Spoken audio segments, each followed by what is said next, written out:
Nomiki Show. We clash momentarily for class solidarity. Cash circulating, give the masses back its currency. Greed from elites, oligarchs stay fed. Deep state, fake fed, everybody break bread. Racism, homophobia, sexism, religion in this melting pot we live in. Time to build a new system, unionize labor rights. Highlight the issue, talking heads left is best. The saga continues. The Nomiki Show. Hello and welcome to the Nomiki Show. It is Friday, November 5th, Femme Friday, and I am coming to you from the magical island of Puerto Rico, where I'm here for the Somos conference. It is a New York staple. Believe it or not, I am not here for the documentary, although I'm always here for the documentary. I am here because every New York politician and their consultants and their staff and the lobbyists and the interest groups, they're all here. They come after, it used to be an annual thing until COVID. They come to talk about, what happened with the elections, what's to come. There's so many new elected officials. So this island is buzzing. It's basically like they transported all of New York's, politicians to Puerto Rico for an island, or for a weekend. So fun times. We will be reporting on that next week because, I'm sure there's a lot that's going to happen. But I did get off the plane and have a nice interaction with Mayor de Blasio and saw Governor Kathy Hochul walk off the plane. So it's a little bit of a surprise. You never know what's going to happen. But today we are not going to talk about New York politics. Just wanted to give you a little teaser. We are going to talk about the Democrats and what is happening with the Democratic Party. What is going on with the identity of the party? Why are the Democrats refusing to learn lessons? Why are they constantly pointing their fingers in all the different directions that are not their own? We're going to talk about that with the one, the only Francesca Fiorentini. She's the host of the Bitchuation Room. And there she is. Perfect lighting. I got the frizzy hair from the island. I got the you never know if the power's on or off. So thank you for bringing some seriousness to the show. Please. You're doing the Lord's work. You're bird dogging New York politicians. I think, I don't know, or providing good distractions for them as de Blasio talks to you instead of having to look Kathy Hochul in the face. I love it. That's exactly what happened. I walk off the plane and I'm like, oh, he's really talking to me for a while. Like, this is very unusual. What's, and then I don't know that behind me, like Kathy Hochul and her 25, assistants with her and security were walking by, and they're running against each other for governor now. So that's why folks. I love that. I love that so much. So was it like 3 minutes or 5 or like, what are we talking about here? I think it was I would say somewhere like 6-ish. I didn't time it, but it definitely was not 3. And then the funny I was waiting for my coffee. There's a coffee shop right outside of the gate when I got off, and I guess I got off before everybody else. So I went to put an order in for coffee, and then I saw him, and I was like, "Oh, say hi." It's like, not because I'm but I do know him. So you're a big fan. Yeah, no. If he knows you, say hi. Work it. But my way out was, "Oh, I'll see you later. I have to go get my coffee." And you have to go be a man, and like, bye. Too much conversation, Mayor de Blasio. So funny. Have nothing else to I love that you ended the conversation with Bill de Blasio. That's flex. Getting my coffee. Big ol' flex. Yep. Little do we know. But actually, I said I wasn't going to talk about New York politics, but I do think that this is a very good entrance point. I'm pretty sure our audience knows that I was on the Unity Reform Commission after the election of 2016. The job of the Unity Reform Commission was to tour around the country, meet with DNC members, meet with activists, meet with folks who used to run the party back when it used to be operational, and figure out how to fix it. And everything from reforming superdelegates, eliminating them, to understanding the budget and how the structures work, and figuring out what's happening with state parties. And one thing that we learned on this commission, I didn't learn because I was a New Yorker on the commission, was that New York had the second lowest turnout in the country, and it had to do with their restrictive voting laws, some of which have been, since the IDC was eliminated, a lot of reforms have been passed. But this election, there were a couple of ballot items on the election for very simple reforms, especially now that Governor Cuomo is not in office and the Democrats are in the majority. And those are reforms such as same-day voter registration, expanded ballot access, mail-in voting. Really, like in many states in this country, including Republican states, like Arizona, these things exist. It turned out there was a report saying that the New York State Democratic Party, which was Cuomo's party up until a few months ago, but like is figuring out their identity. They did not put any money into passing these ballot items. And so people are furious. But you know what they did put And money they didn't into? pass. They did not pass. They did not pass because people do not understand them. They don't know. But what they did spend money on with Republicans was defeating India Walton with a write-in campaign. Yep. So I thought this was a kind of a good moment to, before we get to the big Democratic Party stuff, I feel like this is such a perfect illustration, especially since so much of the Democrats' decision making is coming from New York consulting class. Like there's an overlap there. Mm-hmm. But people see through this. Reporters were like, "What? You didn't spend any money?" So it's like, I think Americans right now are starting to see how the sausage is made, and they're like, "Really? Really? Yeah. This is what it's about." Even billionaires.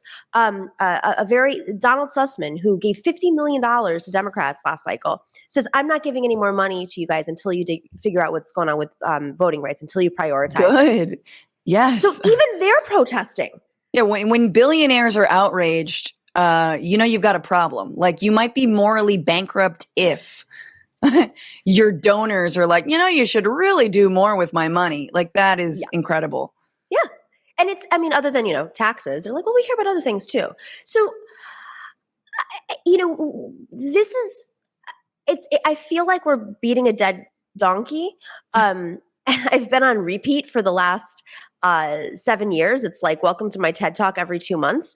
But there is a crisis that I think goes deeper than just the Democrats not having morals. I think there's reporters who don't find process interesting, but it's kind of these moments in process. I mean, we're just learning that Joe Manchin, in a public way, is so insanely rich from the coal industry, and his daughter, of course, the EpiPen scandal, that he owns a Maserati.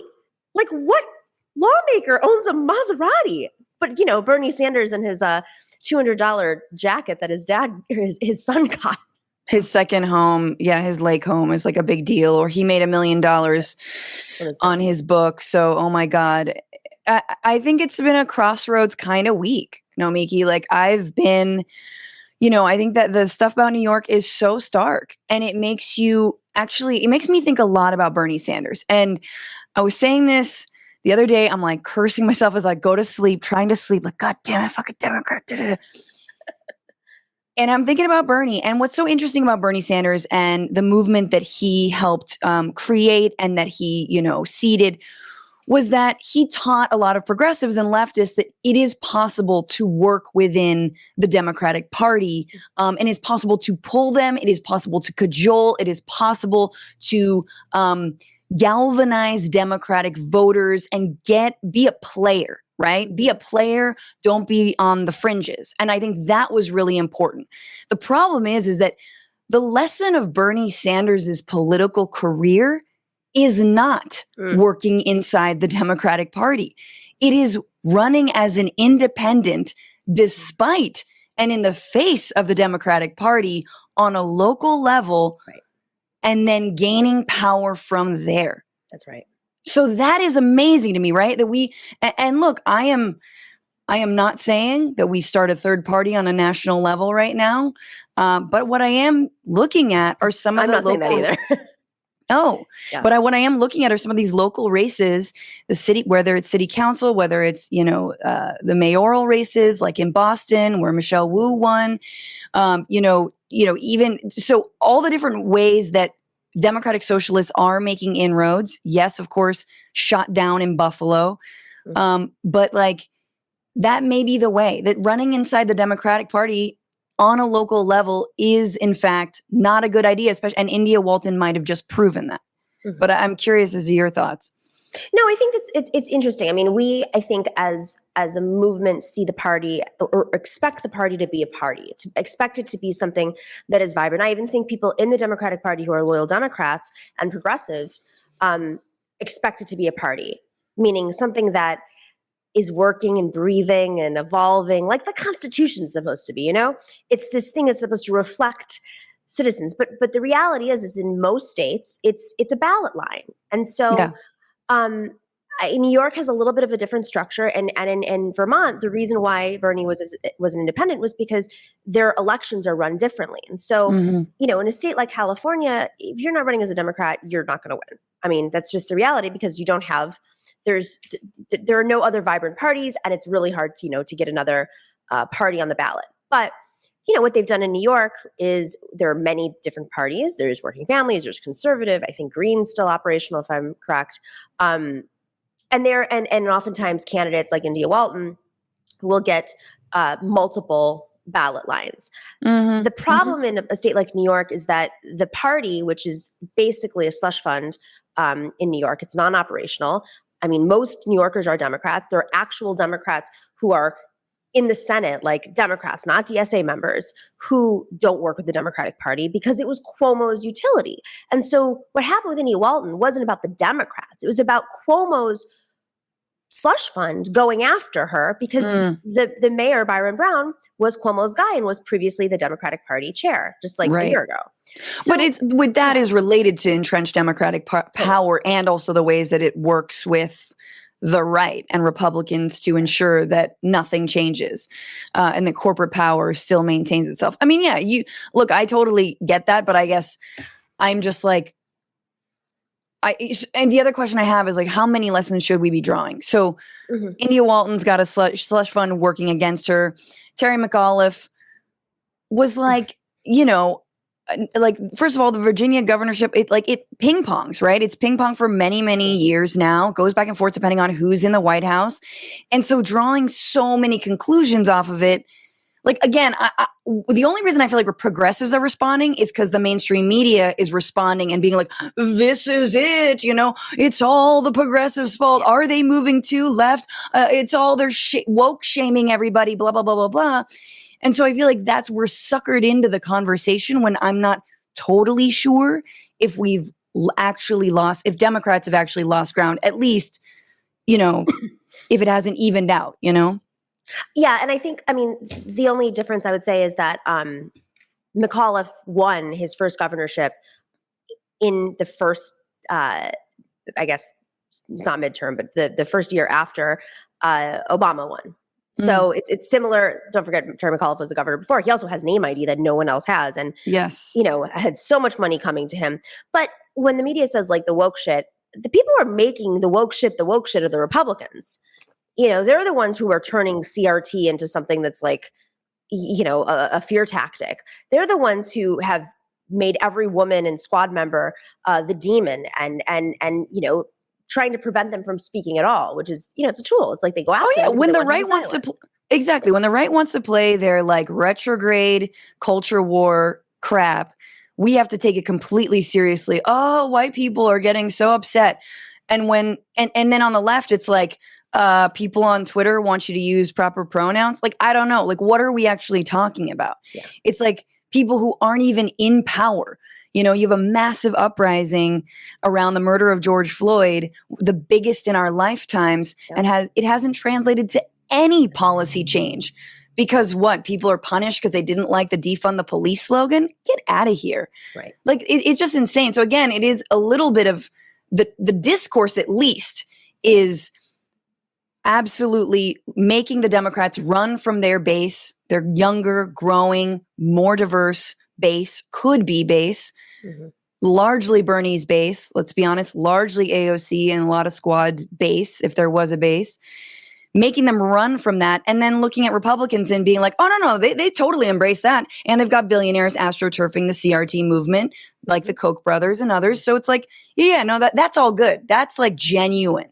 And that is real. And we should be very, very, very careful about white people's feelings. And so I do think there's a lot of racism here, but also we're a racist country. So you have to be like, well, how do we combat these BS culture wars like CRT? And I do think this country lacks, at least on the left and Democrats and the left, you know, the Democrats' solution is sort of a very neoliberal kind of 80s, 90s, like we are the world type politics. As long as we have every little bucket of representation, you know, we can all sort of like, you know, move international capitalism forward, like, and it'll be great, like, and destroy the planet. And that is obviously not what, real intersectionality, real identity politics, real feminism, real, whatever, like racial justice movements are saying at all. They want structural change, but there is no narrative, right? So like, and to me, I'm like, even Obama had some of that narrative a little bit better, which is sort of like our best days are ahead of us, which white people took to be like, well, we don't have to talk about what happened. We don't have to talk about slavery, the unfinished Reconstruction, Jim Crow, legacies like redlining, blah, blah, blah. Like we just move forward. And I think we still lack, because we have a president who also in the Obama vein wants to only look forward when, God damn it, Trump is a symptom of the fact that we have not dealt with in a meaningful way racism and legacies of white supremacy in this country, right? That can be inclusive and we, again, you don't necessarily have to go forward, but I felt like if you say something like, we are a multiracial democracy, we pride ourselves in all of these things, and it's not just lip service. And then you kind of showcase like working class Black and Latino people, right? Not just folks who, whatever, like not just celebrities. And again, and maybe it has to do with a lack of a strong union movement, which I know is growing now, but there is some of the biggest like example of intersectional politics when it comes to both class and race, because in labor, everyone's together, Kellogg workers are all kinds of all stripes, of all creeds, religions, and races and backgrounds. So they're all in the trenches together fighing right now.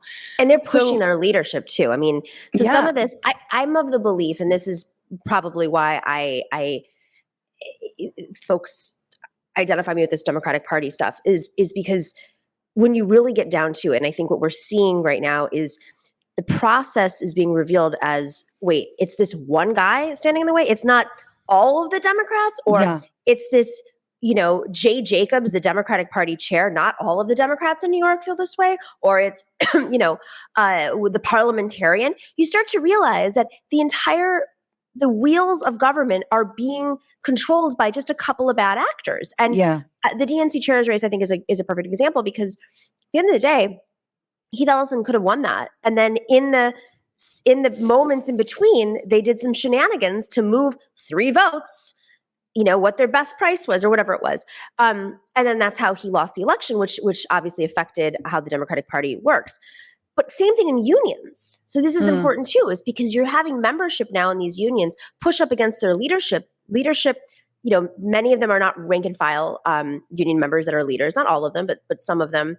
Sarah Nelson she comes from her membership, and I think that's one of the reasons why she's such an extraordinary union leader. But many are lawyers, and they're there to keep the union together and in line and cut deals. And when you're so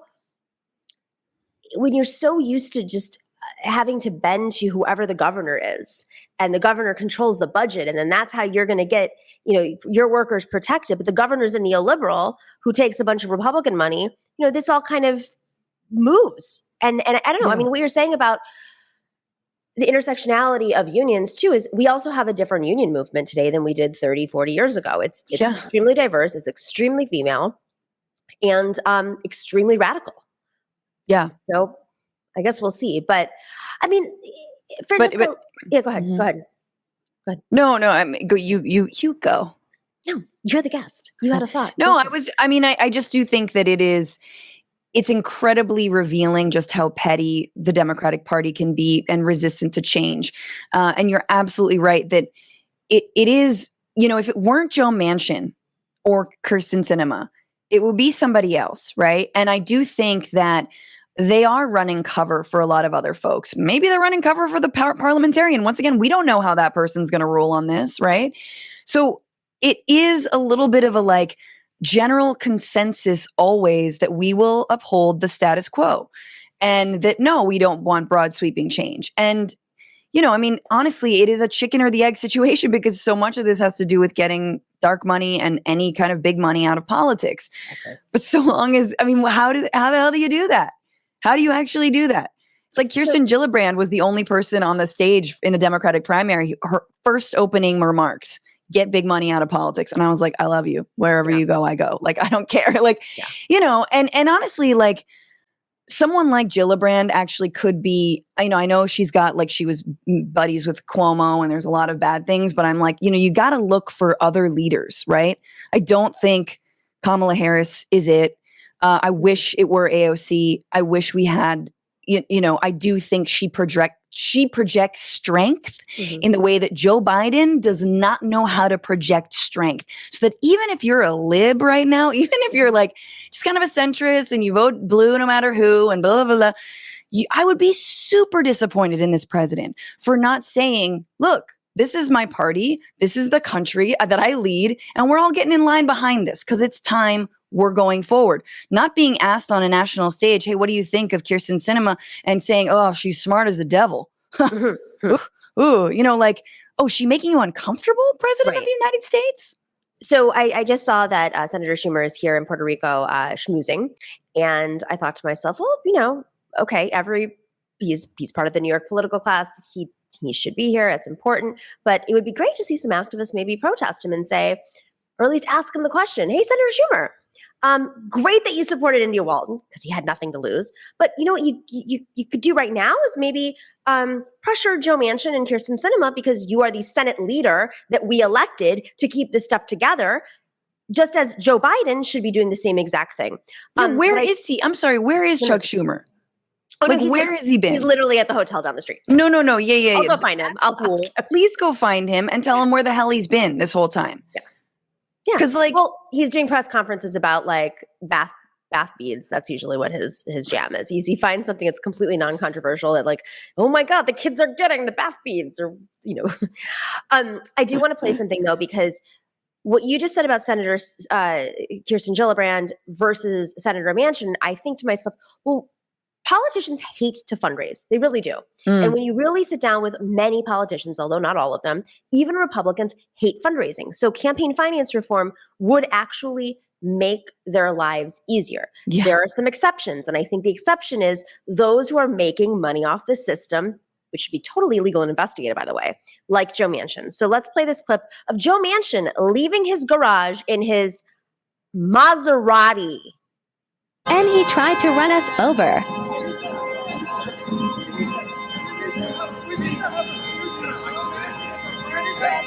Oh my God. That's climate change, Bill! This is Joe Manchin's car slowly pressing into our peaceful protesters. They should. Joe Manchin's car slowly pressing into our peaceful protesters. Yeah, he's continuing to drive forward. You know that if this was anybody else, progressive, they'd have the police filing charges. Yeah. I mean, I think it's a little too on the nose to have a literal Maserati, a SUV Maserati barreling into climate change activists who are asking to live. Like, that's just like, it's just too much. Like, if someone's like, point to the moment where, like, you know, shit got out of control and like, I think this was the moment.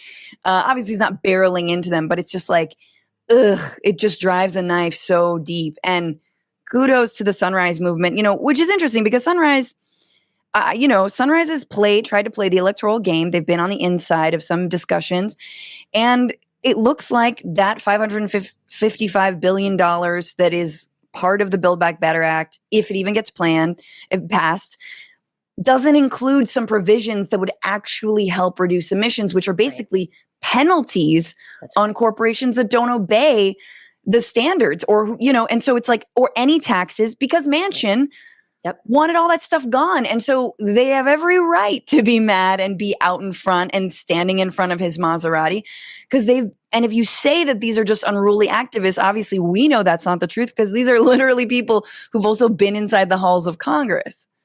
Well, and this reminds me of those days when George Bush was being protested every time he exited the White House, and there were, you know, lines of people on the street constantly booing him. On the way to the inauguration of Barack Obama, people were booing his car as they went by.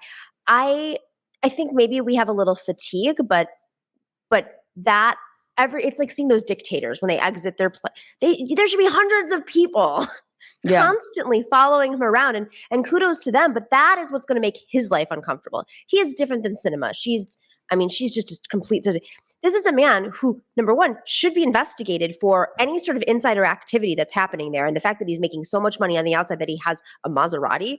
Senators don't make that much money. What is it, like a $600,000 car?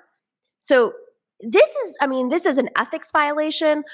The other thing is, like, I want some of the other senators, and I have no idea what's happening behind the scenes, but this is my job as an activist on the outside, to say things that are crazy and not know what's going on inside. That's how this works. Yeah. Why don't you raise a stink? Why? I mean, I know they're frustrated. You hear these little moments here and there, but there needs to be protest even internally, because it's affecting their ability to get reelected. It's affecting congressional members' ability to get reelected, because this guy's holding up a key piece of legislation that is the only thing that's going to make Democrats potentially keep seats, or forget about winning seats at this point. It's the only thing. And Joe Manchin's really standing in the way, and obviously leadership is doing nothing about it. Yeah, I mean, and the politics of respectability that that Democrats play only with themselves and the media. Like, it's like, no, you realize nobody else cares about your politics of respectability. Like, the right totally doesn't care. The grassroots ordinary people totally don't care. Too busy, too strapped with debt, too burdened to care about your respectability. They want something done. It's just for you. It's just for your colleagues. And it's just for them. It's for Jake Tapper. That's it. So I don't understand why we're playing it anymore. Like, who cares if you call somebody out and everything? Oh, they call him out in public. Oh, Bernie went after, Manchin and AOC. It's like, obviously, everyone should be going after them. This is totally fine. I think the bathroom stunt was totally fine. I really don't give a shit. Great final words, Francesca. I really don't give a shit what it takes. I don't give a shit. I don't give a shit if she's taking a shit. I don't give a shit. Literally. You should not be able to poo in peace if you are preventing people from getting necessary things. If you're preventing climate change legislation, you think we're going to be like in the future, like, oh yeah, our grandchildren be like, well, honey, so here's the thing. The reason that we have to, roast this rat over an oil barrel right now is because, you're not allowed to follow senators into bathrooms and just be loud. It's so uncivil. That's literally it. You've just summarized it in one line. Get ready for the taste of rat. And cockroaches are very crunchy and they don't die. Oh yeah, so I'm sure they fry up great. It's like popcorn. Yeah. Francesca, who's on your show this week? Oh man, we have on Sunday night, Akilah Lacey of The Intercept is on, and she's going to also be breaking down some of the election results of the week. And my partner Matt Lieb is going to be on, so that'll be a good old raucous time. Fantastic, and they can check it out where? At my YouTube channel at Franny Fio, FRANIFIO on YouTube or Twitch, and then listen on all podcast platforms. Thank you, Francesca. You're the best. Hope to see you soon. Nomiki. Do great work. Have a good time. I'm gonna go find Chuck Schumer. Go find Chuck. I'm gonna say. I was like, listen, this is my idea. This is Francesca's. These are her lines, but I do not look forward to eating rat. So could you do something about that? I'm a vegetarian. It's beyond my. And we know crops are already out. So rats are actually quite climate friendly. There's zero carbon. The offset of eating rats is good. Why don't you try it first, Senator? Love to see that. All right. Thank you, Nomiki. All right. Take care, everybody. That's a wrap for this week's show. It's Femme Friday. It's a special Femme Friday episode. Thank you for your patience. We will see you next week. In the meantime, stay in solidarity and join us, by the way, on Tuesday night at 8 p.m. for TNS Live right here and over at rokfin.com/Nomiki. Stay in solidarity. The Nomiki Show. Clash momentarily for class solidarity. Cash circulating, give the masses back its currency. Greed from elites, oligarchs stay fed. Deep state, fake fed, everybody break bread. Racism, homophobia, sexism, religion in this melting pot we live in. Time to build a new system, unionize labor rights. Highlight the issue, talking heads left is best. The saga continues. The Nomiki Show.